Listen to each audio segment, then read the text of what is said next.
All right, good morning, guys. It's Nick from NK Landscaping again. Getting ready to go out on a new job this morning. We're going to be doing some brush cutting for a new client on their new property. So we're going to be brush cutting some fields and everything. Got the gooseneck loaded up with the skid steer, the bucket, and the brush cutter. I got my trusty grinder, some cutting wheels, and some dikes in there just in case we run into any barbed wire or anything. Make sure you bring that, or else you're going to be on the job and you got a brush cutter that won't spin anymore. So we'll get out of the yard here and get on the way.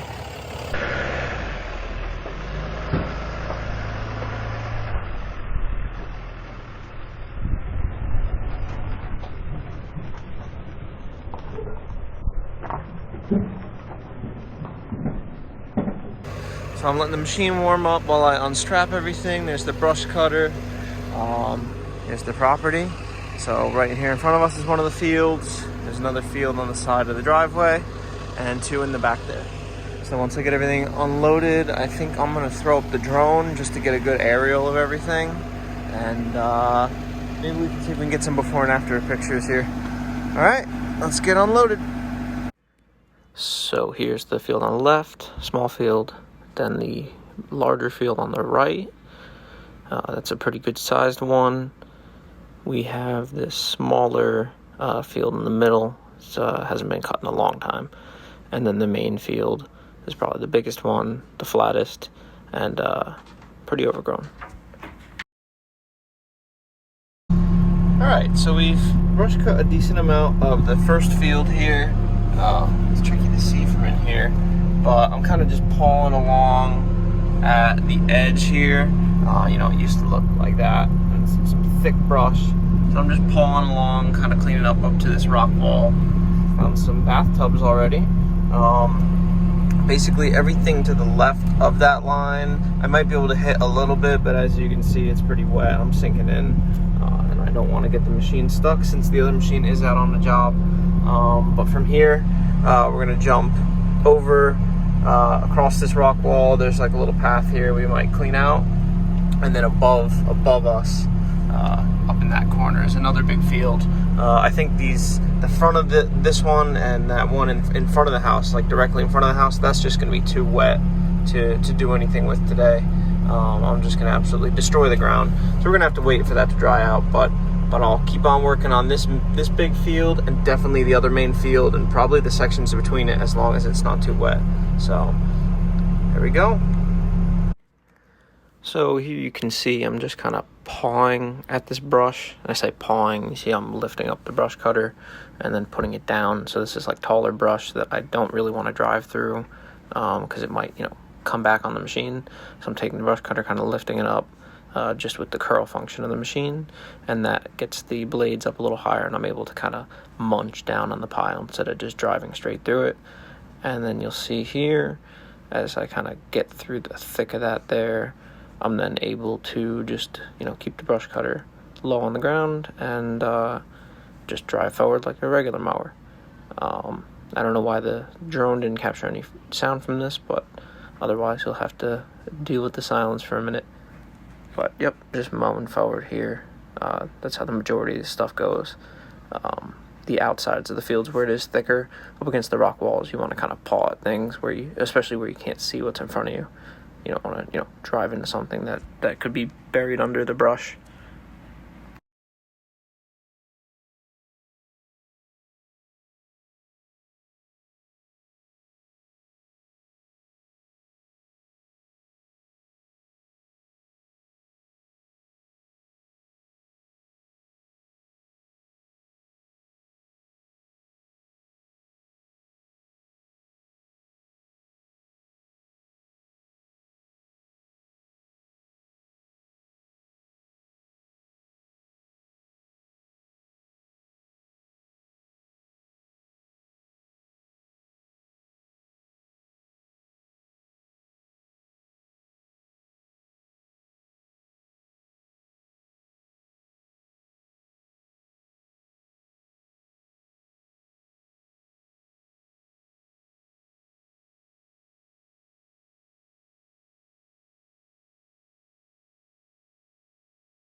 Alright, so for everybody curious what's actually going on under here, we have 4 rotating blades that actually do the majority of the cutting. And then you can kind of see there's these sets of 5. There's 4 sets of 5 carbides. So that's actually if like you're grinding down a material. You know, it's nothing like a drum style mulcher, but this is great for cutting brush, light stuff. And technically it will do up to a 6-inch tree. I've done a little more with it, but it's not recommended. But you'll see here, spin it up slow. But yeah, those babies get, you know, centrifugally spread to the outside, and then, you know, it spins pretty quick. And it'll just take care of anything. So, this is a high flow attachment. So I do have the machine on high flow here. And it stays really cool. 22 degree, you know, hydraulic fluid. I think I saw it get up to like 140. Not bad at all. And the engine stays really cool, around 180. Alright, let's get back to it. Alright, so here we have the field on the left. Now that we're finished up, I wasn't able to do that one. It was just too wet. This one on the right, as you can see, it did get some ruts in it. It was pretty wet, but I was able to get about 90% of that field. This one in the center, I did like a basketball size area. It was a bit too rocky in there to do much more than that. And then this is that main flatter field. It's pretty dry in there, except that front section you can see some ruts. But this one came out really nice. And I actually do fly the drone a little closer here, and you can see, you know, it did a pretty good mow. I did hit this one 2 times, just over everything, and I cleaned up in between those trees and the edges along the rock wall. But that one came out nice. Alright, we're all chained up, ready to go home. I didn't get as much video as I would have liked on this one. It was just super wet and super windy, so but it's 5:11, headed home. Let's get out of here.